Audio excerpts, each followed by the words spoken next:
Bien, bueno, pues nada, que muchísimas gracias, ¿no? A todas las personas que estéis aquí y también gracias a ti, Charo, por aceptar esta invitación, ¿no? Un poco, pues, saliendo hoy, ¿no? 25 de noviembre, el Día para la Erradicación de la Violencia contra las Mujeres, pues tanto la Asociación Española de Psicología Perinatal como la Sociedad Mares de Salud Mental Perinatal, pues queremos poner el foco también, ¿no? En este tipo de violencia de género que es la violencia obstétrica, que sabiendo que, bueno, la violencia contra las mujeres es un fenómeno global, que es indiscutible y está presente, ¿no? A nivel mundial, pues también la violencia obstétrica no es un fenómeno aislado, no es un hecho puntual, ¿no? Es algo que está presente y que está afectando a todo nuestro territorio. Entonces, bueno, con este motivo y fruto de las colaboraciones que venimos haciendo las dos entidades, pues hemos propuesto, ¿no? Nos hemos propuesto hacer esta entrevista, este webinar, ¿no? Para intentar, pues, conocer un poco, saber un poco más y, bueno, un poco el título, ¿no? Que decíamos, ¿dónde están los límites de la violencia obstétrica? Como os decía antes, durante la exposición los micros estarán todos silenciados, de tal manera que, bueno, se pueda desarrollar un poco mejor, ¿no? Con más... sin ruidos, ¿no? Y sin interferencias, lo que sería la entrevista, y posteriormente, pues tanto en el chat como al acabar la entrevista, pues podéis hacer todas las preguntas que consideréis. Nada, Jorge, te doy paso. Muy bien.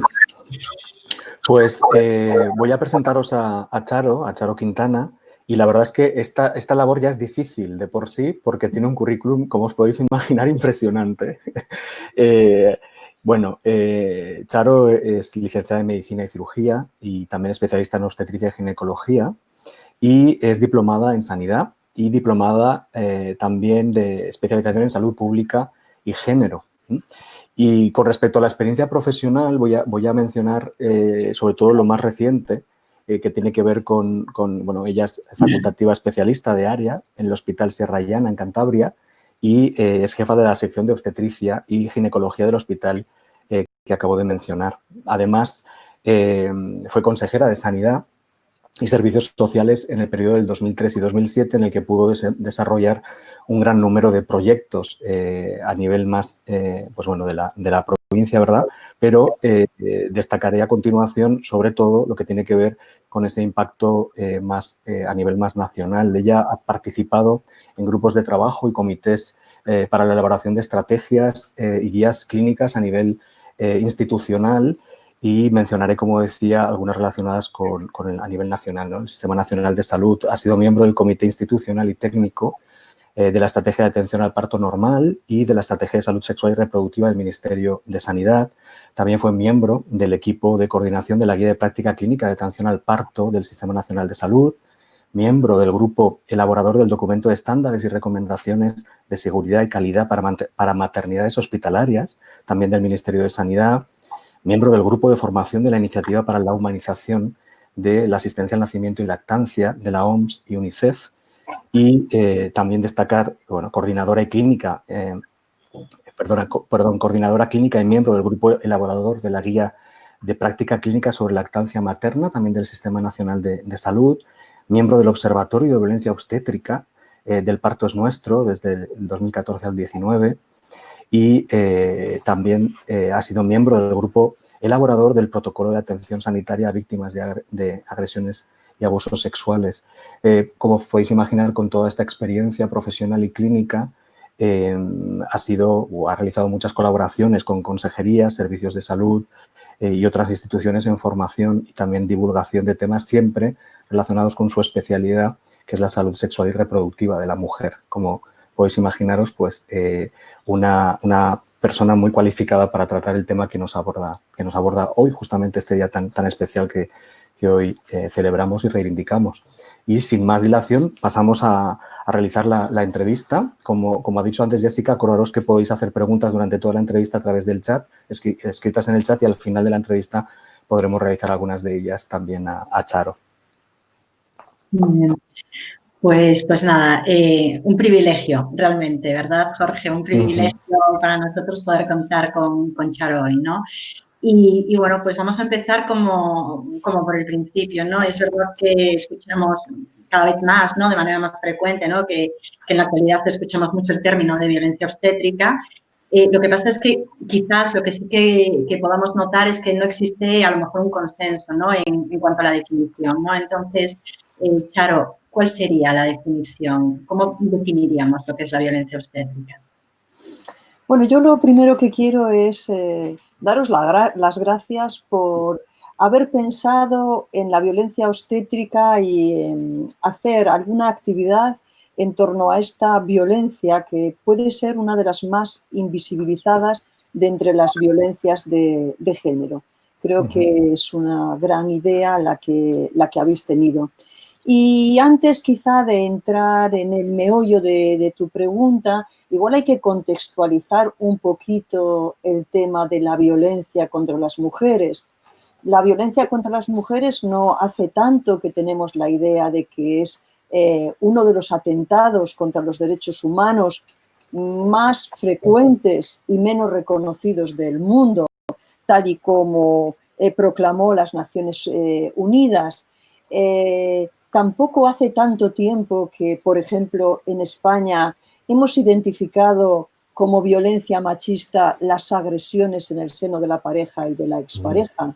No hace tanto que Ana Orantes fue asesinada por su marido, marcando un antes y un después en la sensibilidad social a ese problema. Y no hace tanto que la agresión de la manada también marcó un antes y un después en nuestra sensibilidad frente a las agresiones sexuales. Pues bien, en ese camino de identificación, de reconocimiento de las diferentes violencias que experimentamos o podemos experimentar las mujeres por el mero hecho de serlo, se encuentra la violencia obstétrica. Y todavía creo que no ha llegado ese momento. No tenemos una Ana Orantes, no tenemos una víctima que haya sufrido una agresión múltiple como la de la manada, que haya desencadenado en el campo de la atención a la salud sexual y reproductiva de las mujeres una conmoción que cambie el prisma colectivo de ciudadanos y de profesionales. Eso está por llegar, pero claro, todo eso hay que prepararlo. Y cosas como las que habéis promovido, esto que habéis promovido vosotros, pues puede contribuir a esa sensibilización sobre el tema. Quizá antes de pasar a hablar de definición, podríamos hablar de la elección del término. La elección del término que ha sido tantas veces cuestionado desde posiciones como si las mujeres se violentan por maltrato verbal, los profesionales no se van a violentar por utilizar un término tan contundente como el de violencia obstétrica. Es decir, que lo primero que podemos hablar es que el propio término está en debate, está en discusión. Sin embargo, yo creo que no es fácil encontrar otro nombre que describa tan acertadamente el hecho, la realidad de la que queremos hablar. Y de lo que queremos hablar está incluido en varias definiciones. Hay definiciones en las leyes, por ejemplo, en la ley venezolana, en la ley argentina, en leyes de estados de México. Y esa definición que puedo leeros dice algo así como que la violencia obstétrica es aquella que ejercen los sistemas de salud y los profesionales sanitarios sobre el cuerpo y los procesos reproductivos de las mujeres y que se expresa en un trato jerárquico, deshumanizador. Se expresa también en un abuso de la medicalización y en la patologización de los procesos naturales del embarazo, del parto, del puerperio y de la lactancia. Y todo esto ocasiona una pérdida de la autonomía y de la capacidad de decidir libremente de las mujeres sobre sus propios cuerpos, sobre su propia sexualidad y, por tanto, impactando negativamente en la calidad de vida de las mujeres, pero también de sus hijos, esto es importante, y de sus familias. Y aunque esto no está reconocido o enunciado en las leyes, yo añadiría también que repercute negativamente en todos los profesionales sanitarios implicados.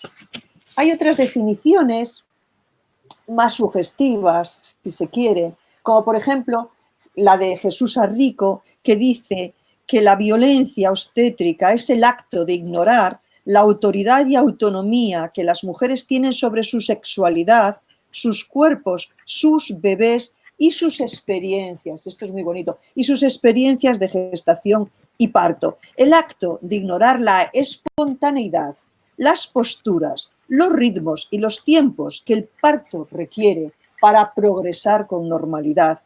El acto de ignorar las necesidades emocionales de la madre y el bebé en cualquier momento del embarazo, del parto y del posparto inmediato. Pero, en definitiva, si revisamos las definiciones, lo cierto es que todas coinciden en lo esencial. Y lo esencial es que la violencia obstétrica es una violación de los derechos humanos de las mujeres, es una violencia de género que violenta los derechos a la salud, a la dignidad, a la privacidad, a la intimidad, a la información, a la toma de decisiones informadas y el derecho a no recibir tratos crueles, inhumanos y degradantes. Además, la violencia contra las mujeres es una forma de discriminación frente a los hombres, porque esta violencia nos impide el disfrute pleno de nuestros derechos humanos y de nuestras libertades fundamentales en igualdad de condiciones con los hombres. Y justamente, muchas gracias, porque además sobre todo la primera definición me parece que es una definición mucho más amplia, ¿no? Entiendo que en función de la definición se incluyen o no determinadas prácticas o determinadas actitudes. Y llama la atención, o por lo menos a mí me llama la atención, que muchas veces se ha hablado de la violencia obstétrica como algo muy centrado únicamente en el parto y el personal sanitario relacionado con el parto, ¿no? La violencia obstétrica únicamente en este sentido, ¿no? Cuando tú misma acabas de comentarnos que no, que es una cosa mucho más amplia, ¿verdad? Bueno, vamos a ver, pero con violencia obstétrica no se está intentando definir todas las violencias sanitarias o todas las potenciales violencias sanitarias, sino que tratamos de circunscribirnos a las violencias en el ámbito reproductivo, pero no solamente en el parto, en el ámbito reproductivo en un concepto, en una comprensión amplia que tiene que ver, como ya hemos dicho, con el embarazo, el parto, la lactancia, el puerperio, ese gran periodo olvidado, ese periodo de vulnerabilidad tan importante para las mujeres, para los bebés, para sus familias, pero también tiene que abarcar cuestiones como la interrupción voluntaria de embarazo, cuestiones como la atención, el enfoque de los abortos espontáneos, de las pérdidas perinatales, del duelo perinatal, de la explotación reproductiva, de las donantes de óvulos, de los vientres de alquiler. En ese sentido, podemos, yo creo, que hablar de violencia obstétrica. Se podría hablar también de violencia ginecológica o de otras violencias sanitarias, pero la violencia obstétrica se ha enfocado, y de ahí su nombre, en una época de grandísima vulnerabilidad para las mujeres y para los recién nacidos y para los no nacidos también durante el embarazo. Se ha centrado en un momento vital de singular trascendencia personal y social y en un momento de máxima vulnerabilidad. Porque la mujer durante el embarazo, durante el parto, durante el puerperio es fuerte, pero es extraordinariamente vulnerable a lo que sucede a su alrededor. Y en el momento del parto, además, toda la fisiología, toda la naturaleza pone en marcha una serie de mecanismos neurohormonales que facilitan el que la mujer recuerde y fije en su mente todo lo que está sucediendo como un mecanismo para vincularse tempranamente con su bebé, con su recién nacido, para enamorarse. Todos sus sentidos, todas sus emociones están a flor de piel. Y si eso que preparó la naturaleza para que nos enamoráramos y nos apegáramos y defendiéramos a nuestros recién nacidos frente a cualquier peligro que en otras épocas existían y según qué sociedades siguen existiendo, también hace que la mujer sea muy vulnerable a lo que está sucediendo a su alrededor, a cómo la atienden los profesionales y que además recuerde con claridad y la marque, quizá para siempre, eventos desafortunados, maltratos, enjuiciamientos, frases inadecuadas, críticas, amenazas. Interesante, ¿no? Estoy pensando, ¿no? Retomando un poco esta explicación que nos estabas dando, ¿no? Y también esa importancia, ¿no? Efectivamente, ¿no? De esa vulnerabilidad, ese momento tan importante del embarazo, parto y posparto, luego lo que estás hablando, ¿no? De las interrupciones de embarazo, lo que nos estás comentando, ¿no? Acerca de los abortos tempranos, los procesos de reproducción asistida, se me está yendo un poco también el pensamiento también, a veces en los casos de anticoncepción también, en los centros de orientación familiar, ¿no? Como efectivamente, bueno, en todo ese abanico, ¿no? Que estabas tú comentándonos de la salud sexual y reproductiva, si bien es cierto que el periodo perinatal es un periodo especialmente, lo que decías, ¿no? De fuerza, pero de vulnerabilidad, ¿no? Esos dos conceptos que están allí, ¿no? Que parecen juxtapuestos, pero que en este periodo van a ir de la mano, ¿no? Y recopilando, ¿no? Un poco todas estas cuestiones, pensar, ¿no? Como profesional y bueno, para que lo analicemos un poco todos en conjunto, ¿no? Has apuntado, ¿no? Has apuntado algunas cosas en tu intervención, ¿no? Pero ¿qué factores, ¿no? Podrían estar influyendo, estar detrás, ¿no? De esta violencia, de este tipo de violencia contra las mujeres, ¿no? ¿Qué factores pueden estar influyendo en este fenómeno y un poco en qué situación nos estamos encontrando en este momento? Bueno, yo creo que la violencia obstétrica hoy sigue campando por sus respetos en nuestros hospitales y lugares de asistencia a mujeres embarazadas y demás. Sigue estando ahí y voy a daros un dato, simplemente un dato que habla, a ver por dónde lo tengo yo, lo tenía por aquí, lo busco. Un dato que yo creo que recoge bien, porque aunque sea la punta del iceberg, pero recoge bien cuál es la situación en la que nos encontramos. Datos del INE de 2018. En España, el 26,23% de los partos fueron por cesárea. El 26%. Más de 1 de cada 4. En Suecia, el 16,6%. Además, en España esa es una media, pero existe una grandísima variabilidad, una variabilidad inexplicada desde razones e indicaciones médicas u obstétricas. Por ejemplo, la Comunidad Valenciana, no sé si habrá alguien de Valencia, la Comunidad Valenciana se lleva siempre el mal premio, porque tiene una tasa de cesáreas de 30,6%. Extremadura no va tampoco demasiado atrás, porque tiene una tasa del 29,4%. Y en el otro extremo podríamos situar a Navarra con un 18,4% y a País Vasco con un 15,8%, aunque, por ejemplo, Vitoria-Gasteiz tiene una tasa todavía inferior a ella. Esto nos da índice de que algo está sucediendo aquí. Una cesárea es una operación de cirugía mayor. Una cesárea somete a riesgos incluso de muerte a la madre. Una cesárea tiene consecuencias para la fertilidad y la reproducción futura. Hay una herida en el útero. Los siguientes partos pueden ser también por cesáreas. Puede romperse ese útero. Es más probable que haya que extraer el útero. Es más probable que haya una placentación inadecuada. Una cesárea hace que la madre no esté en plena forma, en las mejores condiciones posibles para afrontar los cuidados exigentes de ese bebé, para centrar todo su interés y su energía en ese bebé, en los cuidados, en la lactancia, etc. Por tanto, la cesárea es muy representativa de lo que está sucediendo. ¿Qué pasa? ¿Qué nos está pasando, verdad? Yo no termino tampoco de entender bien qué puede haber detrás de esta violencia que yo, como profesional, he vivido en el campo de la obstetricia y no la he vivido en otros campos.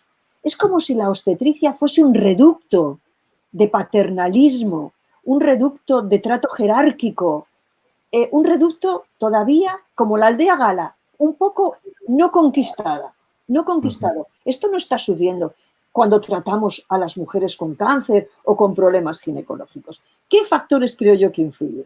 Pues influye desde luego la situación histórica de desigualdad de las mujeres, que nos hace víctimas de todo tipo de violencias patriarcales, machistas, y esta estamos diciendo que es una de ellas.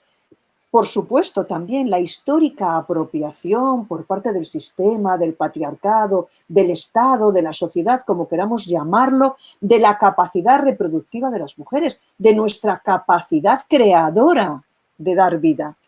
Influye la especial vulnerabilidad de las mujeres en este momento que hemos hablado antes. No es lo mismo una señora vestida y con su bolso que acaba de entrar a una consulta de ginecología que una mujer que está de parto, en trance de parto. Influyen los estereotipos sexistas de los que compartimos toda la sociedad. Esos estereotipos que hablan de que las mujeres somos imperfectas, que nuestros cuerpos son como bombas de relojería que en cualquier momento pues, nos dan una sorpresa y surge una complicación, que necesitamos medicación y apoyo, necesitamos intervenciones, que somos emocionales, poco racionales, que somos cíclicas, que las hormonas nos influyen. Influye la dificultad que tiene la sociedad, los jueces, desde luego, y los sanitarios en aceptar que la autonomía, que la ley de autonomía sanitaria y que otras normas garantizan a todas las personas, también se refieren a la autonomía de las mujeres gestantes. Claro que hay una circunstancia especial. Durante la gestación, las mujeres gestantes son las únicas personas que al decidir sobre su propio cuerpo están decidiendo sobre una tercera persona. Y esto nuestra sociedad no lo ha asimilado lo suficiente como para entender que predomina la autonomía de las mujeres. De la misma manera que un juez nunca obligaría a un hombre a someterse a una intervención quirúrgica para que se le extrajera un riñón, por mucho que fuera compatible con su hijo que necesita un riñón, tenemos mucha dificultad para aceptar que las mujeres gestantes tienen capacidad para decidir. Problema, por ejemplo, el que sucedió en Asturias no hace tanto tiempo. Una mujer a la que la policía fue a buscar a su casa y llevó en furgón policial para un ingreso forzoso en el hospital. Ese evento terrible, que no es la única vez que sucede. Tenemos dificultades para reconocer que las mujeres también cuando están gestando, cuando están pariendo, cuando dan de mamar, tienen derecho a la autonomía de sus decisiones. Y es como si los profesionales creyéramos que nosotros queremos más a sus hijos que las propias madres y realizáramos un tipo de objeción de conciencia de la aplicación de la ley de autonomía. Y también, claro, influyen las creencias sociales. La falta de confianza en la capacidad de las mujeres para parir, para amamantar, bueno, pues está ahí, es una constante. La fe ciega en nuestro modelo biomédico, en la biotecnología, en el paradigma del parto tecnológico, en la conveniencia de que intervengan los médicos también en los partos normales. El paradigma del parto tecnológico tiene todas las características de los paradigmas. Es una constelación de creencias, de opiniones compartidas por toda la sociedad y por los agentes involucrados, en este caso mujeres, familias y profesionales sanitarios. Y esto hace que el embarazo y el parto sean entendidos como situaciones patológicas y las mujeres lo vivan como pacientes, no como sanas, sino como pacientes, y entonces aceptan ese modelo jerarquizado, aceptan esa autoridad por parte de los profesionales, se colocan en un rol pasivo, en un rol de pérdida de su autonomía, se ponen ciegamente en manos del profesional y el profesional acepta ese papel, adopta esa posición de autoridad.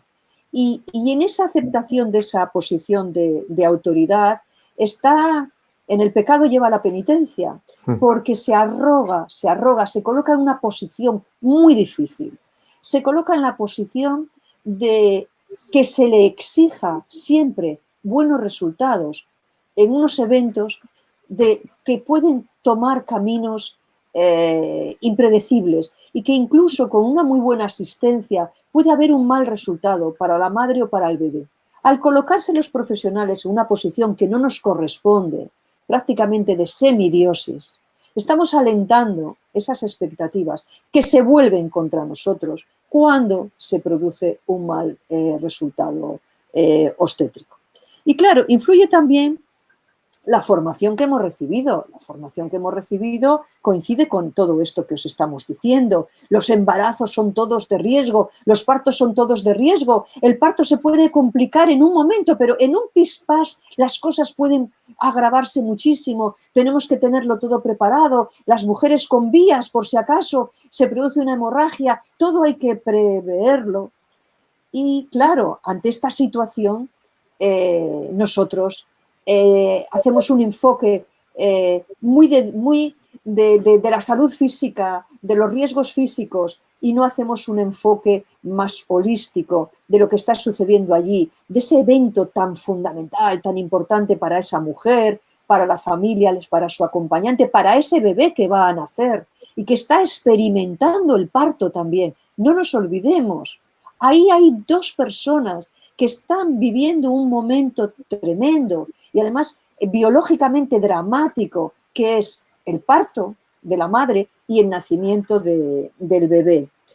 Y claro, influye la práctica de la medicina defensiva, en la que estamos atrapados porque, como os he dicho, nos hemos colocado en esa posición. Por eso es tan importante que cambiemos el modelo de relación y las mujeres realmente sean las responsables de esto que estamos diciendo. Me está diciendo batería baja y eso que le tengo aquí cargado. Espero que no me haga ninguna traición este aparato. ¿Vale? Seguimos. Y eso que le tengo cargando, ¿eh?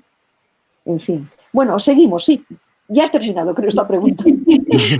Ahora me entra cosa. Muchas gracias, Charo. Has nombrado de varias, al principio, ¿no? Nos has hablado de la ley venezolana, nos has hablado de leyes, bueno, realmente nos has hablado de leyes en países iberoamericanos, ¿no? Has nombrado algunos documentos, has nombrado, y en tu presentación también, ¿no? Hemos hablado de algunos documentos, hemos hablado de la autonomía del paciente, pero sobre la violencia obstétrica realmente en España, ¿tenemos algo legislado? ¿Hay algo? No. Bueno, sí, vamos a ver, yo creo, este es otro de los grandes debates. ¿Se necesita legislar sobre la violencia obstétrica? ¿Se necesita una tipificación penal, como puede existir en Argentina, en México, también en Colombia, etcétera? ¿O podemos imaginarnos que a pesar de esta legislación que existe en esos países, no ha desaparecido la violencia obstétrica? Me vais a perdonar un momento. Luis, es que estoy preocupada porque estoy cargando, está esto encendido y veo que esto baja, no sé qué pasa. Bien, entonces, aquí existe un debate. ¿Existe tipificación o tenemos ya legislación suficiente? Y hay muchas personas que opinan que tenemos legislación suficiente. Para empezar, la Constitución. La Constitución protege derechos fundamentales, el derecho a la libertad, a la intimidad, a la dignidad.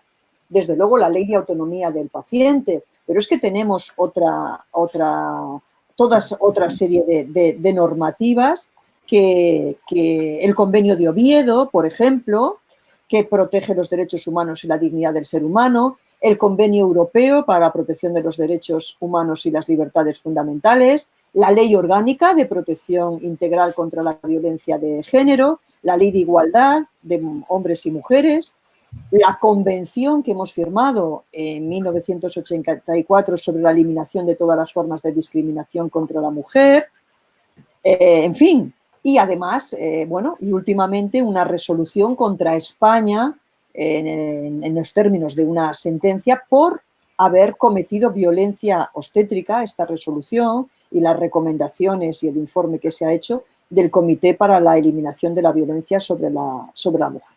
Entonces, desde el punto de vista legislativo no tenemos nada, pero desde el punto de vista de las recomendaciones, de las guías de práctica clínica y tal, ya sabéis que hubo una actividad tremenda por parte del Ministerio de Sanidad, por parte de asociaciones como El Parto es Nuestro, como las vuestras, por ejemplo, también que participaron, y como otras muchas asociaciones científicas y profesionales, y hubo una eclosión con la estrategia de atención al parto normal, con la estrategia de salud sexual y reproductiva, con la elaboración de guías de práctica clínica, sobre el embarazo, sobre el parto, sobre la lactancia, sobre cómo tenían que ser las maternidades hospitalarias. En definitiva, tenemos mucha producción, hubo formación, pero todo aquello quedó interrumpido. Con los gobiernos conservadores del Partido Popular, aquello quedó totalmente congelado. Y aunque en 2018 se intentó volver a iniciar, pues las circunstancias políticas y demás, aquello lo frenaron, hasta donde yo sé, y ahora estamos en este lío de la pandemia y yo creo que no se puede hablar más que en foros como esto de esta cuestión, aunque es verdad, y además tú lo sabes, que hemos tenido, yo como miembro del Observatorio de la Violencia Obstétrica, el nuevo, el renovado, el que ya no depende de EPEM, una reunión con el Ministerio de Igualdad para hablar un poquito de las alegaciones que habíamos hecho, vosotros, tú estabas en concreto, alegaciones que habíamos hecho al anteproyecto de ley de garantía de libertad, ¿cómo es? De libertad sexual y reproductiva, ¿no? Y entonces ahí nos hablaron de que este tema les importaba muchísimo, les interesaba muchísimo y que iban a hacer un abordaje diferenciado de esta cuestión. Bueno, y ya para terminar, el problema de la violencia obstétrica es un problema de tal enjundia y es tan difícil removerlo como las otras violencias machistas, que fijaos, a pesar de toda la producción que hay, bueno, desde el documento Fortaleza de la Organización Mundial de la Salud, desde las guías NICE, desde cantidad de producción que hay de recomendaciones científicas, a pesar de todo eso, no conseguimos erradicarla, hemos mejorado. Porque además, el problema de la violencia obstétrica no es solamente un problema de evidencia científica, es un problema de derechos humanos, es un problema de formación en bioética, es un problema de respeto, es un problema de comunicación, tiene otros elementos, otros factores. Voy a pedir ayuda porque no sé qué está pasando con la batería. Mírame a ver qué me pasa, que tengo el cargador, pero sin embargo me va diciendo que la batería baja y le voy a dejar esto colgado, ya verás. Bueno, seguimos. Ahora se agobia. Sí, estoy como... Sin embargo, el cargador da como que está... Bueno, no lo sé. Seguimos. Sí, gracias, Charo, gracias. Bueno, hemos hablado ampliamente un poco ampliamente sobre la definición, las causas, los factores, ¿no? Ahora estás hablando de barreras, ¿no? Que parece que no acabamos de solucionar, ¿no? Aunque estemos mejorando, como has comentado. Y ahora me gustaría comenzar también algunas preguntas relacionadas con las consecuencias que tiene y las implicaciones que tiene, ¿no? Y bueno, aunque podamos imaginarnos todos nosotros, ¿no? ¿Qué repercusión tiene para la mujer sufrir este tipo de violencia? Bueno, pues claro, tiene consecuencias a muy diferentes niveles. Tiene consecuencias sobre su salud física, sobre su salud psíquica y emocional, tiene consecuencias sobre su autoconcepto como madre y su capacidad para el cuidado y la crianza, sobre su autoconfianza también en sus capacidades como mujer, como persona.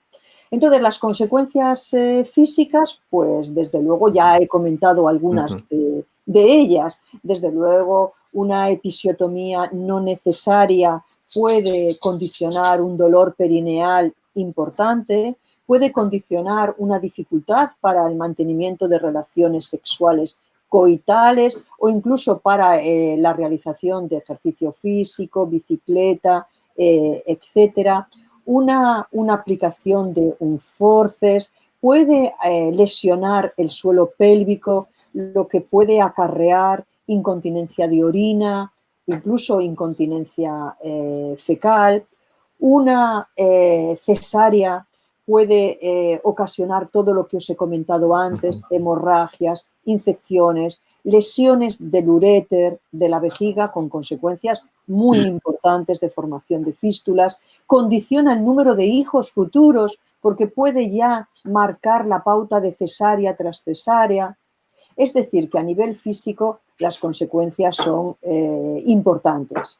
La situación puede aumentar el riesgo de trombosis venosa profunda, de tromboembolismo pulmonar, etc. Os podéis imaginar todos los riesgos de una cirugía mayor ambulatoria. Y a nivel psicológico, pues desde luego, si las expectativas de esa mujer eran otras, si no es una mujer que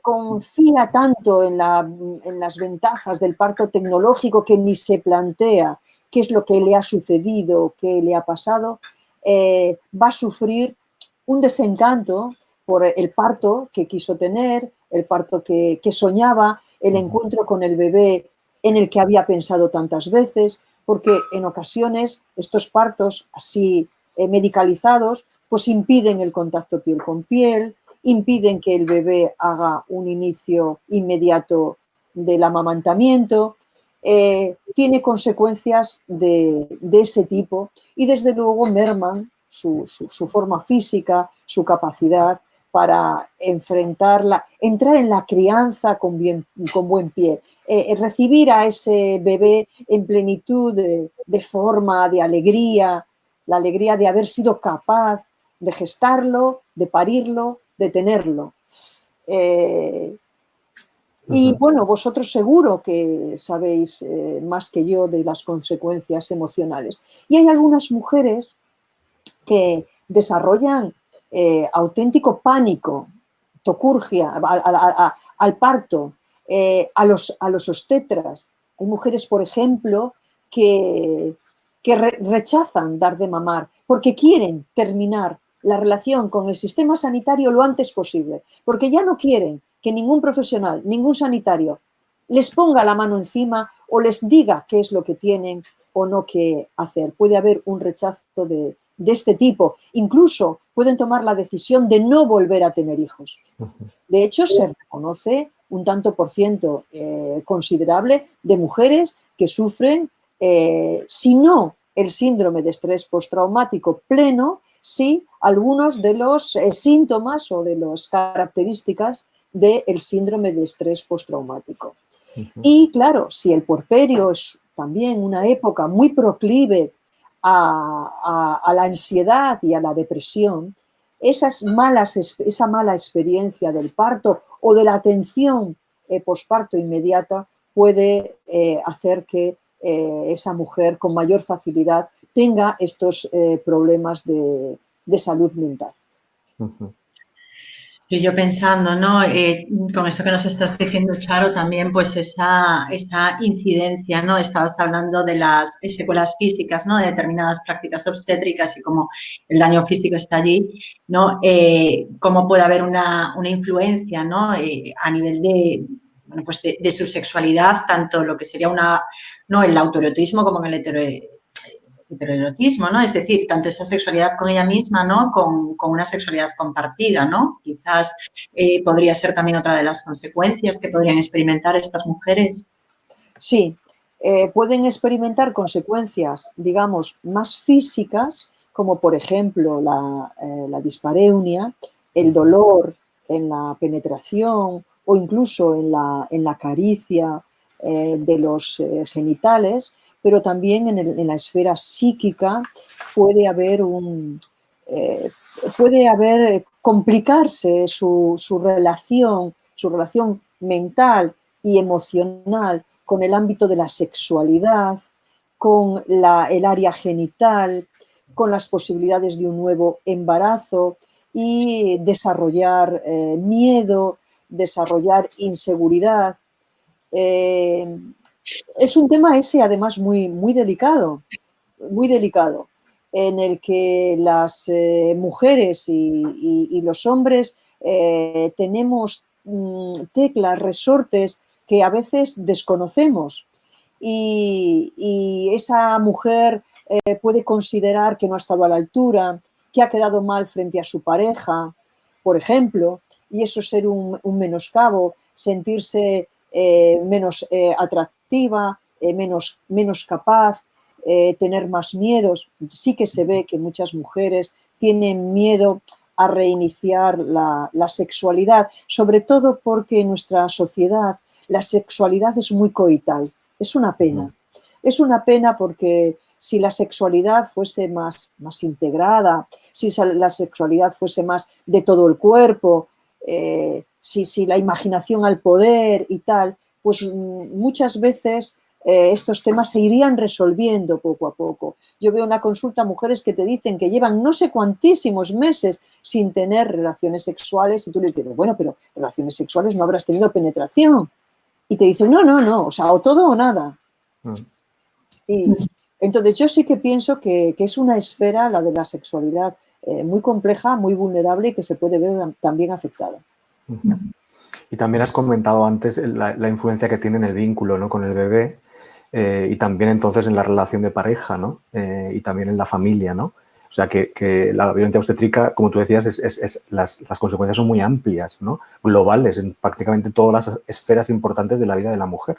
Sí, efectivamente. Si una mujer tiene elementos de estrés postraumático, pues va a tener muchas dificultades para vincularse y desarrollar un apego saludable con su bebé. Si ha sido separada, si ha vivido un parto muy largo, muy traumático, puede tener una sensación de que ese bebé no es su bebé. O sea, ha perdido la conexión. Estaba dentro de ella y desapareció. Y luego le presentan un bebé que dicen que es su bebé. Y es como si no pudiera conectarse. Seguramente vosotros esto lo podéis explicar mucho mejor que yo.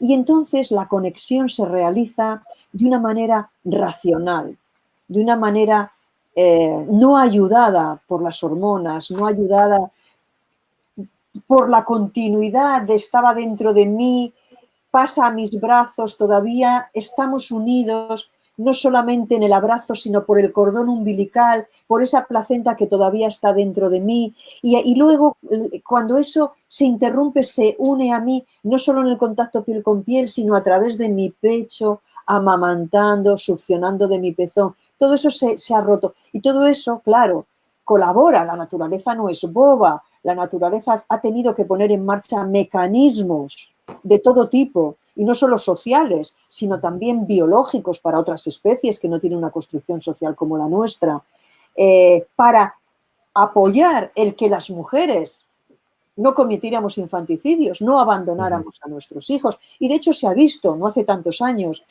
¿en dónde fue? En Filipinas, implantaron el contacto piel con piel y bajó radicalmente el abandono infantil.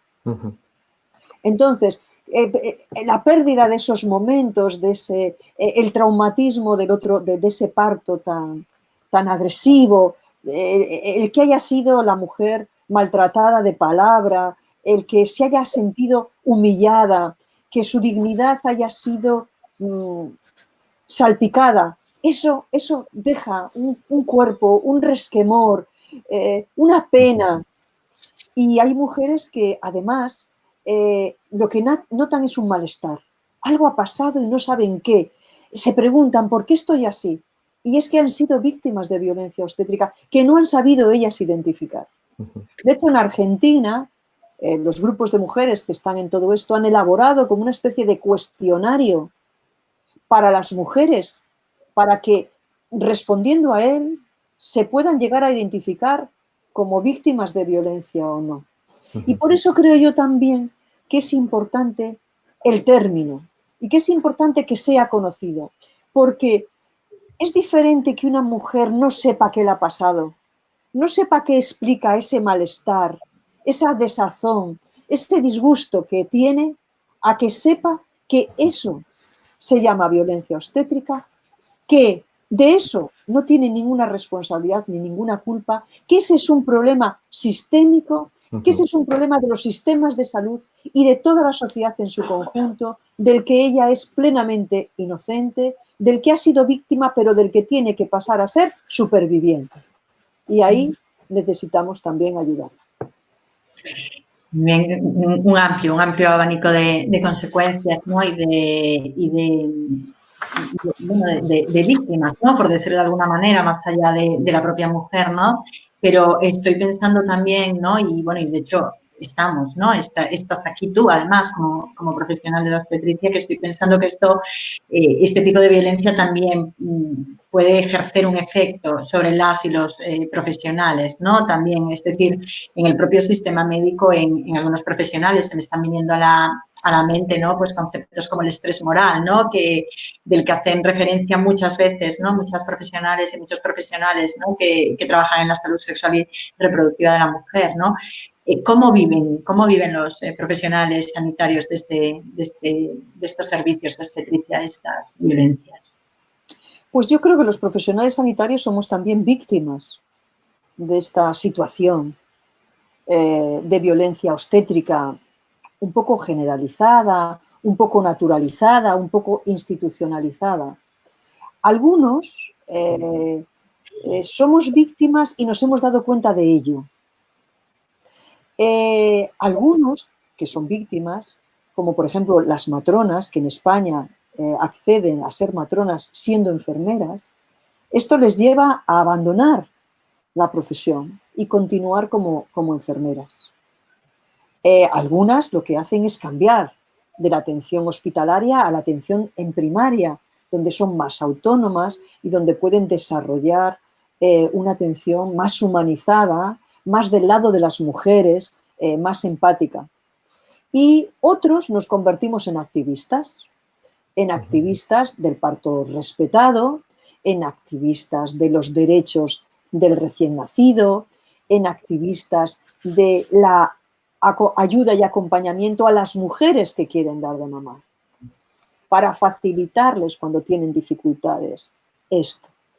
Y después hay muchos profesionales que no saben que están siendo víctimas de violencia obstétrica, que pueden estar siendo cómplices o practicándola en mayor o menor grado y que eso les lleva a un empobrecimiento de su empatía, de sus valores, les conduce a una progresiva deshumanización que ayuda a que, al burnout, a que se conviertan en profesionales quemados y que sin duda tiene que reportarles muchísimas menos satisfacciones, porque acompañar un parto, respetar un parto y acompañar una cesárea, respetar una cesárea, acompañar un forceps, respetar un forceps que está indicado, produce una gratificación extraordinaria.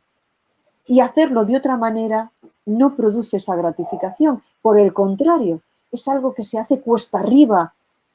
Y esto lleva a que muchos profesionales de la ginecología y la obstetricia realmente prefieran practicar la ginecología y prefieran dejar de lado la obstetricia. Y en este sentido, la problemática que estás describiendo, ¿no? que abarca, ¿no? a la mujer, sobre todo, abarca al bebé, abarca a la familia, ¿no? Esta manera de intervenir y de tratar la sexualidad, la salud sexual y reproductiva en la mujer, que tiene tantas consecuencias que estamos describiendo. ¿Qué podemos hacer para prevenir que esto ocurra desde las propias instituciones o desde a nivel político? Antes has comentado algo muy interesante, es o parece que haya dos alternativas, ¿no? O yo lucho contra, ¿no? Lucho contra esto, soy activista en este sentido, o la otra opción es bueno, pues no puedo soportarlo y voy, cambio incluso mi carrera profesional, ¿no? Entonces, desde las instituciones, ¿podemos prevenir que esto ocurra? Sí, yo creo que lo que hay que promover es un cambio social muy importante y un cambio profesional importante. Y eso se intentó muchísimo desde el Ministerio y desde los servicios de salud en fechas cuando se elaboraron todos las guías y demás, y ahora se ha abandonado. Y vuelven a ser las asociaciones de mujeres, las organizaciones, porque aquello empezó, el Ministerio fue sensible a la presión que estaban haciendo las asociaciones de mujeres en torno a la maternidad consciente, en torno a todas estas cuestiones. Y ahora es muy importante volver al activismo, volver a promover desde el asociacionismo, desde las sociedades científicas, desde las sociedades profesionales sensibilizadas con estos temas, que no va a ser la SEGO, desde luego, pero bueno, ahí está asociaciones de matronas, etcétera. Es muy importante el que volvamos a poner en la agenda política y en la agenda sanitaria de las consejerías de salud y de los servicios de salud esta cuestión. Y yo soy partidaria también de que se hagan avances legislativos, porque eso siempre lleva aparejado un debate social, un debate profesional importante, remueve conciencias, hace que las personas empiecen a ser conscientes de este tipo de violencia, como lo estamos siendo, y hoy se ha demostrado en los medios de comunicación, en la calle, como estamos siendo conscientes de la violencia machista, en términos de violencia de pareja, de expareja, en términos de agresiones sexuales. Nos queda el feminicidio por parte de personas que no tienen un vínculo afectivo con la mujer, que ese es un tema que no está tratado, que están matando a mujeres, prostituidores están matando a prostitutas, hombres están matando a mujeres en otro tipo de situaciones y relaciones que no se recogen en esas 1000 y pico mujeres que dicen que han sido asesinadas. En fin, que tenemos que progresar en todo esto. Y por lo que comentas, ¿no? Además de a nivel legislativo y reivindicar desde nuestra posición, en este caso desde las propias sociedades, como dices, científicas, ¿no? El seguir reivindicando y alertando, ¿no? de las consecuencias que tiene esta situación, sensibilizando a la sociedad.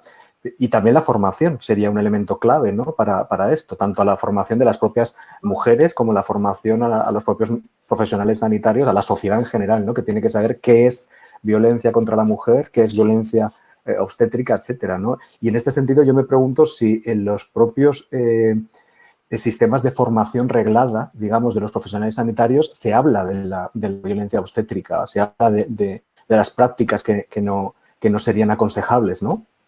En este sentido. Yo creo que en la formación de los médicos y desde luego en la formación MIR de los obstetras y de los ginecólogos, esto no se trata. O si se trata es porque hay alguna persona que está muy concienciada y a título individual da formación en ese sentido.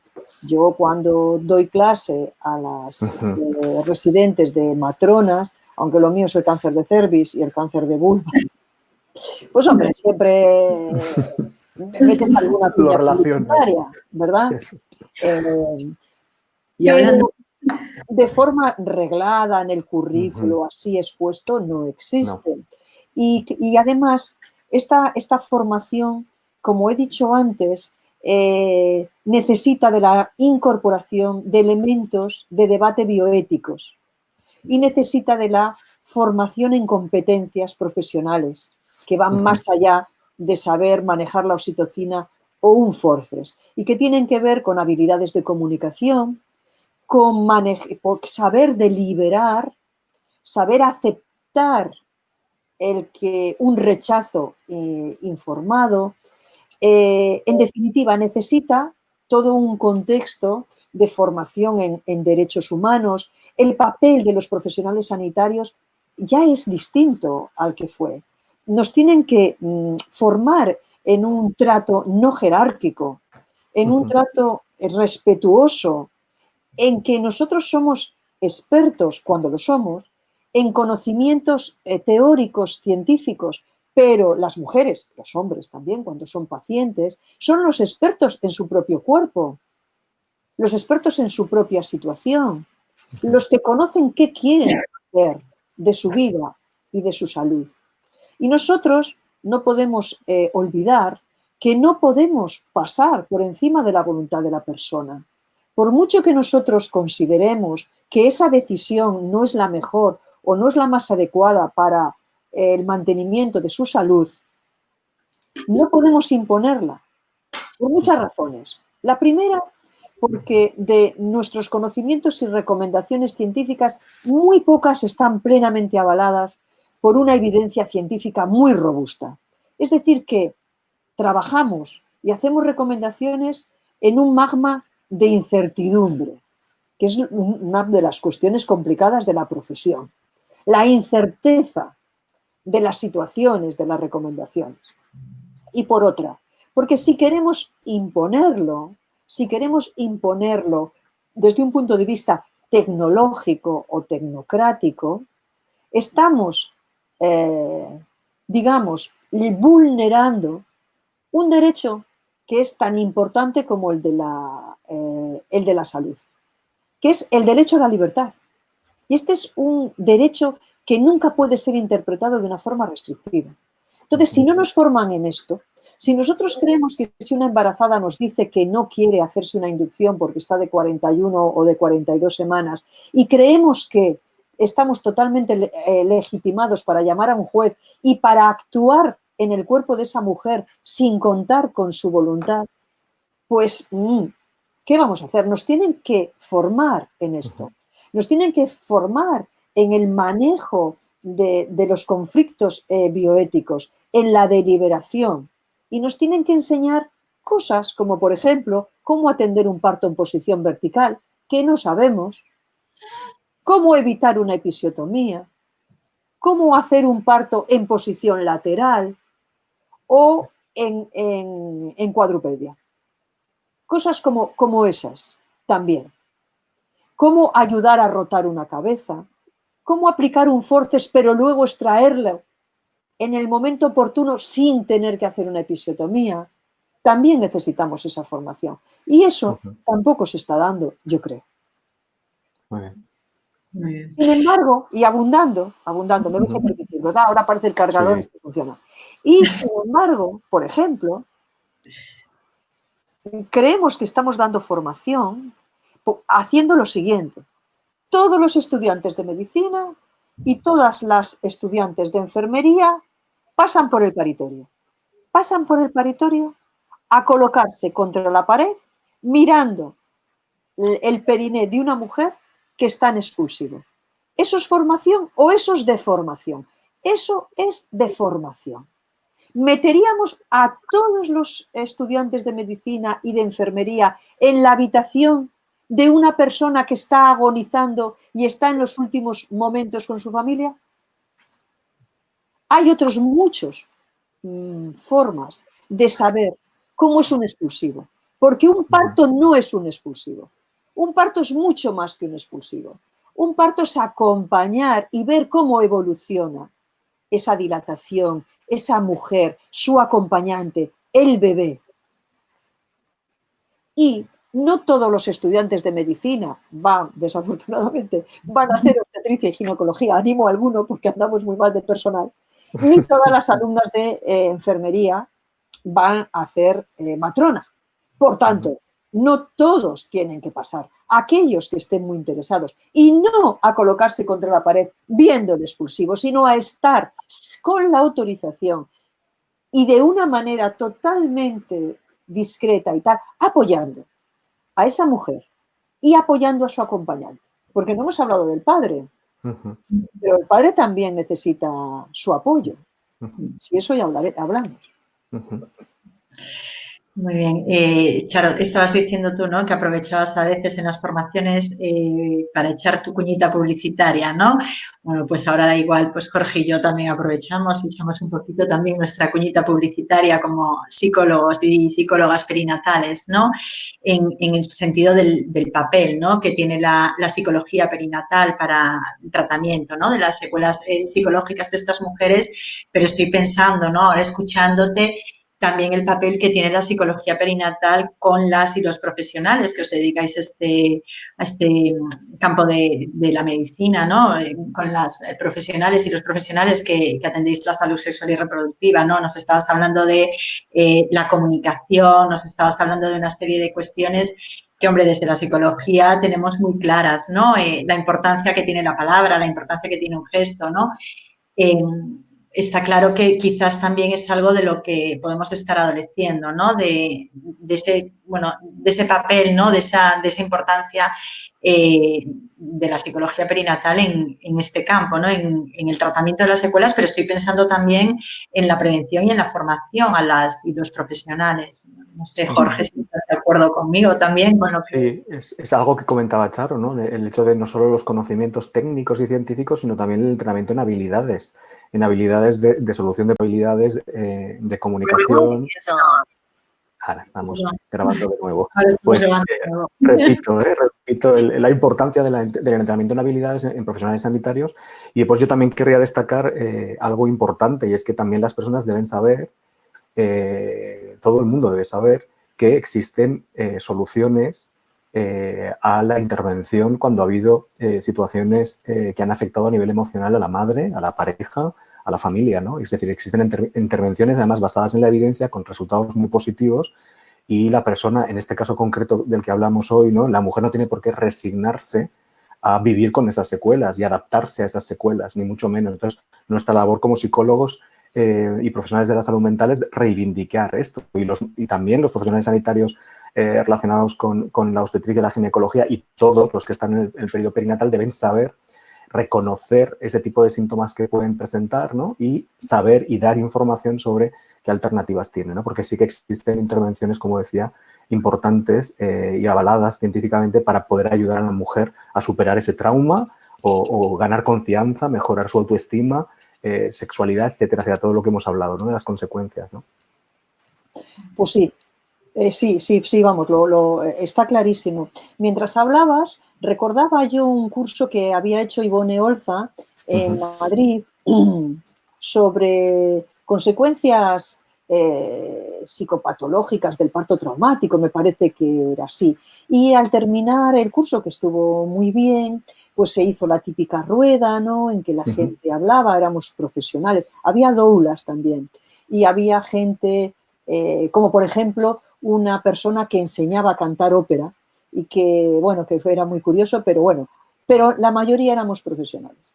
Entonces, ¿qué nos pasa a los profesionales? Que cuando hacemos una rueda de ese tipo terminamos llorando todos. Es que terminamos llorando. Es que las estudiantes las residentes de matrona lloraban y decían que estaban considerando seriamente hacer otra cosa. Así que ya podéis, además de dedicaros a las mujeres víctimas de violencia obstétrica, hacernos un poco de caso a todas las personas que al estar en contacto con esas situaciones, al haber sido impotentes, porque yo me recuerdo de residente contra la pared del paritorio, desolada. Yo recuerdo situaciones, y yo era muy combativa, ¿eh? No era de las residentes que se callaban, pero indudablemente no tenías ni el acervo profesional, ni la experiencia. En definitiva, que realmente estamos muy heridos, algunos de nosotros, muy heridos por esta cuestión. Y luego otro papel que yo veo muy importante vuestro, es que muchas veces cuando estamos defendiendo un modelo de parto respetuoso, cuando estamos defendiendo todas las cosas que defendemos, todas las buenas prácticas del contacto piel con piel, de la no separación, de un paritorio caliente, de un paritorio oscurita, de un paritorio sin fuertes olores para que ese bebé, que el bebé oiga a su madre la primera y no las conversaciones sobre lo que hicieron el fin de semana las personas que están allí. Que las personas que estemos acompañando y ayudando seamos casi invisibles para que ese proceso, ese encuentro maravilloso, somos testigos, pero que no nos vean a nosotros. Entonces, cuando nosotros defendemos todas esas cosas y defendemos que para que el parto funcione, que el parto no es un tema mecánico, no es un útero al que le metemos oxitocina y entonces es el motor del parto y el canal del parto y el objeto. No, que es un tema mucho más neurobiológico, hormonal, endocrino, complejo y tal. Y que entonces necesita unas condiciones fisiológicas para desarrollarse de la mejor manera, para ir lo mejor posible. Cuando nosotros hablamos de esas cosas y demás, nos tachan de hippies, de talibanas, de progres, de ecologistas. Y entonces si vosotros, que estáis en otro punto totalmente distinto, que estáis viendo las consecuencias sobre la salud mental, que estáis viendo también las consecuencias sobre el bebé, las necesidades de los bebés, cómo ese bebé necesita ese trato, cómo necesita ser contenido. ¿Os acordáis cuando los bebés se les colgaba de estar totalmente sujeto en el útero a de repente una situación antigravitatoria prácticamente? Si vosotros desde ese prisma habláis de las necesidades neonatales y de todas esas cosas, estáis reforzando también todos los cambios que nosotros queremos hacer. Bueno, y en ello estamos, ¿no? Y precisamente por eso, ¿no? Estas actuaciones conjuntas, ¿no? Y estas intervenciones, ¿no? En ello estamos también en esa parte también, ¿no? De sensibilizar, ¿no? Por decirlo de alguna manera, ¿no? Bueno, tomamos el relevo, tenemos que coger esa propuesta, ¿no? de Charo y que los cursos de formación no se limiten a conocimientos, sino a entrenamiento, ¿no? A entrenamiento en habilidades y el saber cómo actuar, ¿no? Bueno, la última pregunta, ya te vamos a hacer la última pregunta, que tendría que ver con una situación que todos estamos viviendo y tiene que ver con la pandemia de la COVID-19, ¿no? ¿Cómo crees que está afectando también esta situación, ¿no? Porque está afectando evidentemente a todo el sistema de salud, está afectando también a la mujer en esta fase en cuanto a la salud reproductiva y sexual de la mujer? ¿Está afectando esta pandemia? Sí. Claro que la está afectando. Bueno, la está afectando como a cualquier otra persona por la incertidumbre, la preocupación, el miedo, la restricción. Un miedo acentuado porque no solamente se preocupa por ella misma y por las familiares o los hijos que pueda tener, sino por el feto, el bebé que está gestando, porque tampoco tenemos muy claro si puede haber consecuencias o no.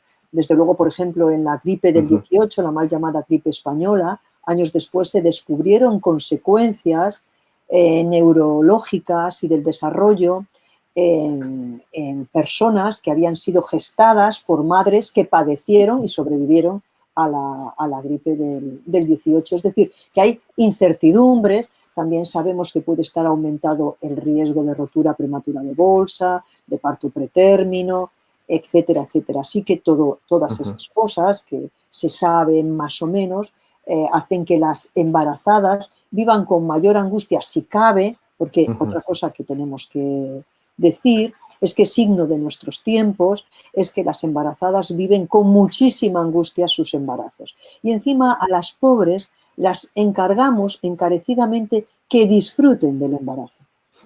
Entonces, mientras las decimos que disfruten del embarazo, las estamos haciendo polvo, como diría Michel Oden, con el efecto nocebo de los cuidados prenatales.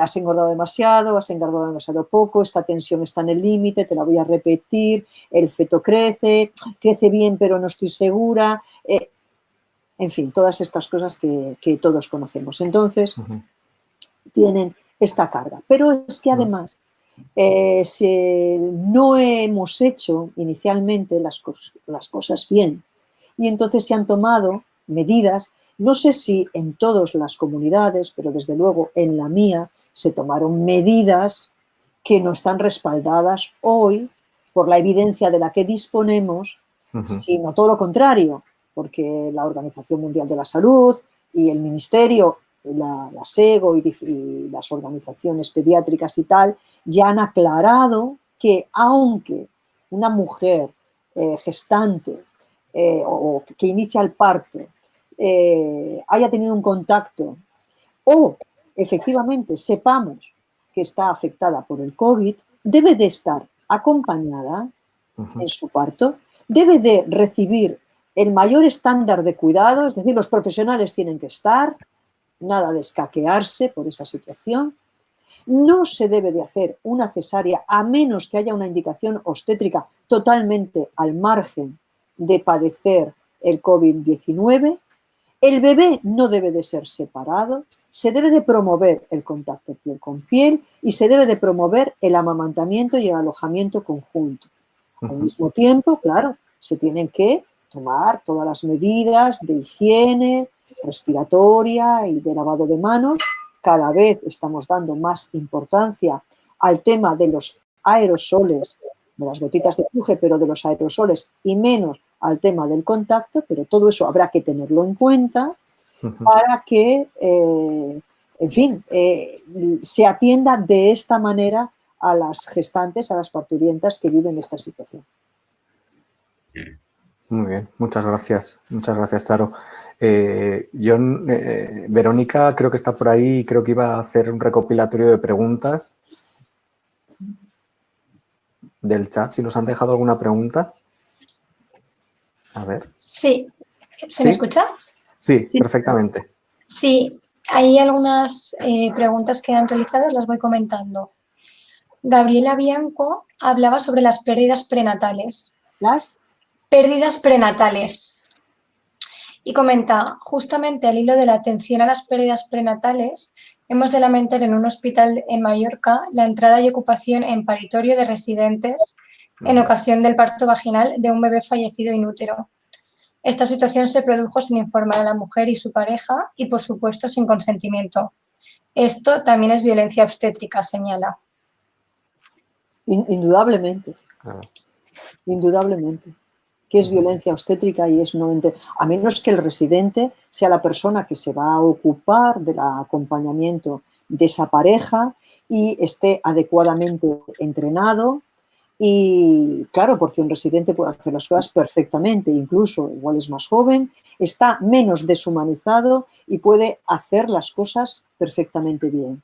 Hoy sabemos que lejos de lo que se hacía antes y como fuimos formados, que se trataba de evitar que la madre gestante o incluso cualquier familiar viesen a ese bebé fallecido, se ponía inmediatamente alguna cosa, una sabanita o algo y se le llevaban corriendo y escondiéndole. Hoy las cosas se hacen de otra manera. Hoy se habla con la familia, se respeta el deseo de la familia, incluso se le puede animar a la madre a recibir a ese bebé adecuadamente preparado, si es que tiene alguna malformación, etcétera, porque es muy sanador.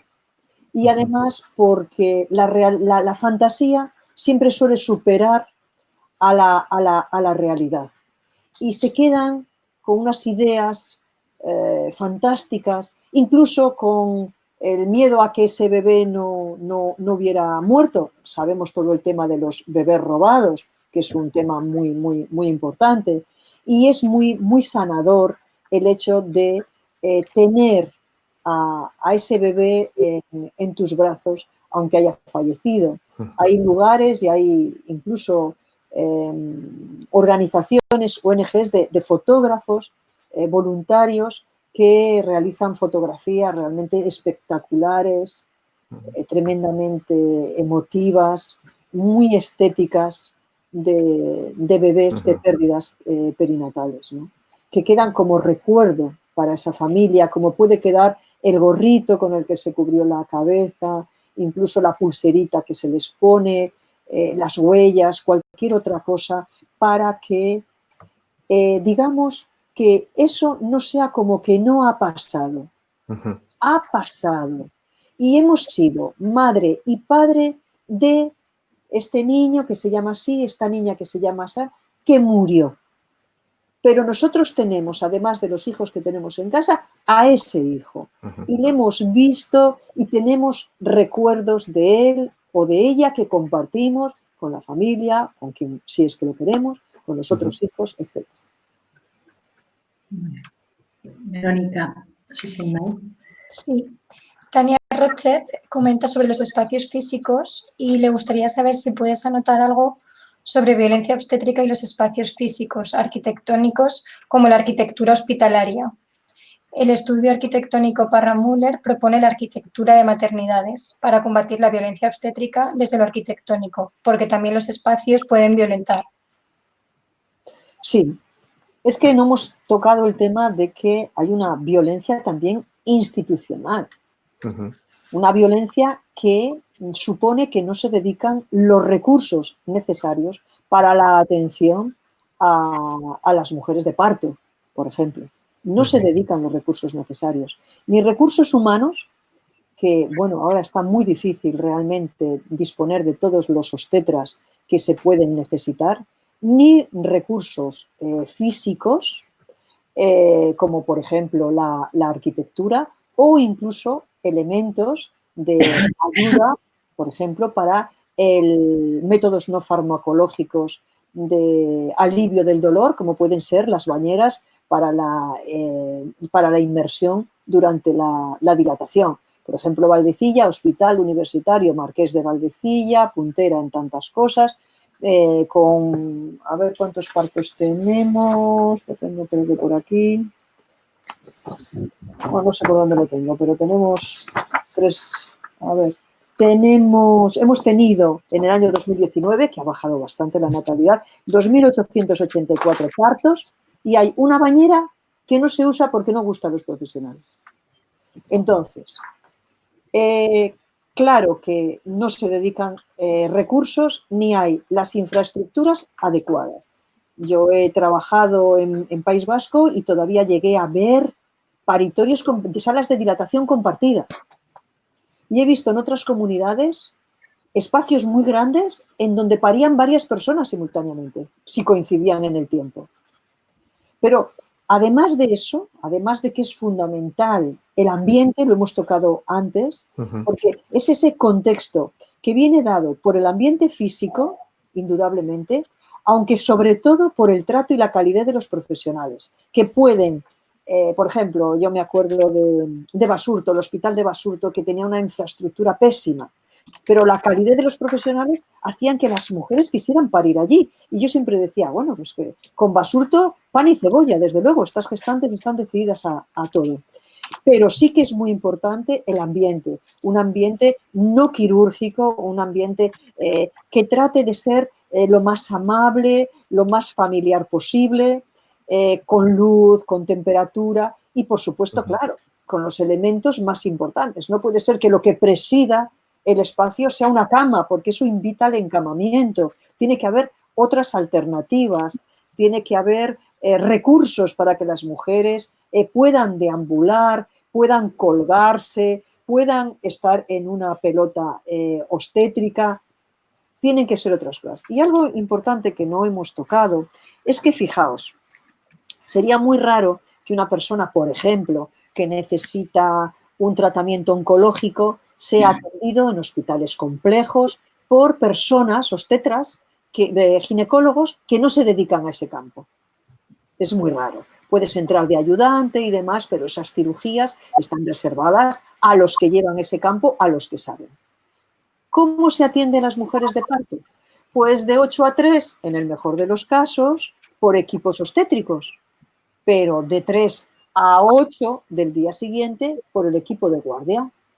Y salvo en aquellos hospitales que tienen la prudencia y la buena práctica de en todos los equipos de guardia colocar a obstetras, puede estar el de la histeroscopia, el de la oncología y el de ginecología general o reproducción. Con lo cual, de 3 a 8 de la mañana, la atención que se puede prestar a las mujeres no es como la que prestaría de 8 a 3 de la mañana la persona que se dedica exclusivamente a partos. Y eso también puede explicar el elevado número de cesáreas, porque si yo no soy muy ducho y tengo un parto complicado, quizá es más sabio y más prudente por mi parte realizar una cesárea que aventurarme en un parto instrumental o en un parto complejo que requiere de habilidades que yo no practico todos los días y que no tengo. Por tanto, totalmente de acuerdo con el tema de la infraestructura, de la dotación y de los espacios, porque fijaos, no solamente es que sea bonita la habitación, que no parezca un quirófano, que esté un poco oculta todos los recursos más médicos, sino que haya espacios. Porque es que hay veces que no hay suficientes espacios para todas las mujeres que están pariendo, que están dilatando. Y entonces, ¿qué se hace? Administración de oxitocina, no porque se necesite, porque, en fin, no está progresando adecuadamente, sino porque se necesita espabilar esos partos porque no hay sitio para las mujeres. Y este es un gravísimo problema y una gravísima negligencia por parte de los servicios de salud que no están dedicando todos los esfuerzos y todos los recursos económicos, de infraestructuras, de equipamiento y de recursos humanos al tema de la atención al parto y al nacimiento. Pues creo que no había más preguntas, pero creo que había algún comentario, ¿verdad, Verónica? Sí, eso es. Gabriela Bianco comentaba con respecto a lo que también ha comentado Charo, la actitud de los profesionales, ¿no? Dice que la Ley Balear de Salud de 2003 protege los derechos de la madre, la criatura y la familia en torno al parto y nacimiento, pero aún así no siempre los y las profesionales y las usuarias conocen y respetan la ley. Y comenta además que quien ha transformado el maltrato en un buen trato ha sido a través de un proceso personal, tanto en invertir en costes de formación como experiencia personal. Y el segundo comentario, no sé si quería aportar algo más ahora o sigo. Sí, acábalos todos, si te parece. Vale. Sí. Tania Rochet comenta que hay una encuesta, Matria Guardianas del Parto, que ha hecho recientemente una encuesta en toda América Latina sobre violencia obstétrica, sobre todo en México. Y ya finalmente también en relación a lo que ha comentado antes, Manuela Pineda comenta que en Huelva las enfermeras de neonatos han hecho un estudio precioso sobre la actuación del personal sanitario ante el duelo perinatal y que gracias a las conclusiones del mismo ha cambiado la praxis del personal ante las familias que han sufrido una pérdida tan dolorosa, que tienen mayor concienciación, formación y preparación para el personal, que de lo que antes hablaban era violento, ahora dicen es humano, cercano y emocional. Sí, no hemos hablado mucho del momento de neonatal y ahí también se han introducido cambios muy, muy importantes y se ha avanzado bastante en el tema de las unidades neonatales abiertas, con un enfoque de cuidados centrados en la familia y en el desarrollo, con el método canguro, con la realización de cualquier práctica que puede ser dolorosa o molesta para el recién nacido enfermito o el recién nacido pretérmino, realizar esas prácticas con contención, con muchísimo cuidado, idealmente en contacto piel con piel y succionando el pecho, porque esa es la mejor analgesia que pueden recibir. Ahí se han hecho, yo creo que avances, sobre todo en algunos hospitales. El 12 de octubre, desde luego, con Kepa Payás ha sido una pionera extraordinaria en esto. Todo el tema del fomento de la lactancia materna, los bancos de leche que han permitido que hasta que estas mujeres que han tenido ese bebé tan antes de tiempo puedan producir la leche que necesitan sus hijos, estos puedan recibir leche como medicina, leche de mujeres adaptada a sus necesidades, que estas familias estén con los profesionales viendo y atendiendo a ese bebé, que mantengan el método canguro el mayor tiempo posible. Ahí también se han hecho muchos avances. Y en lo del duelo perinatal yo creo que también nos estamos sensibilizando y estamos haciendo las cosas mejor. Desde luego, el este tema da para muchas conferencias, ¿verdad? Entrevistas, charlas, ¿no? Es muy amplio, pero yo creo que a través de la entrevista hemos tocado aspectos relativamente, bueno, importantes todos, pero centrados sobre todo en esta situación concreta de la violencia obstétrica. Y yo quería agradecerte, Charo, tu generosidad al enseguida aceptar la invitación de participar en esta entrevista, en este día tan importante para todos los que trabajamos en general, ¿no? por la defensa de los derechos humanos de la mujer, en este caso concreto, ¿no? Entonces, gracias por tu tiempo, por tu sabiduría, por transmitirla de esta manera tan clara. Y bueno, yo me he anotado cosas porque entonces creo que van a haber más actividades que tendremos que hacer la Mares y la AEPP, ¿verdad? Para tratar determinados temas y que poder incluir incluso lo que comentabas antes, Charo, de la formación, ¿no? Adecuada en este sentido. Muchas gracias, Charo. Perdona, yo había levantado la mano porque no sabía escribir y no sé si me podéis dar paso a decir algo. Sí, claro, por supuesto. No nos dimos cuenta.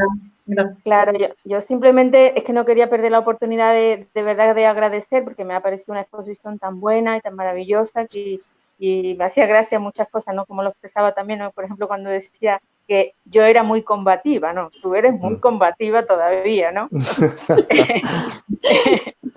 y además muy de agradecer, ¿no? Que profesionales de otras disciplinas, bueno, yo soy psicóloga también, ¿no? Yo también me formé en perinatalidad y bueno, y también sufro las consecuencias de que no se atiendan a las mamás y a la familia en estas situaciones. Entonces, para mí es muy gratificante y pensaba, ¿no? Que bueno, las mamás que hayan parido contigo, eso ha tenido que ser toda una experiencia súper gratificante. Entonces, solo quería darte las gracias y darle las gracias a los compañeros por haberte invitado y poder disfrutar de tu sapiencia, ¿no?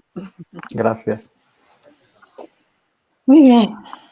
Bueno, pues yo también me quiero sumar al agradecimiento de Jorge y también me quiero sumar a la toma de apuntes, ¿no? Que yo también los he tomado y voy a decir que estamos haciendo el camino, ¿no? Y hay que seguir haciéndolo, ¿no? Y muchísimas gracias bueno, a ti y a todas las personas, ¿no? Que habéis participado hoy en esta entrevista. Bueno, pues muchísimas gracias a vosotros porque, bueno, pues me lo he pasado muy bien, la verdad. Así que gracias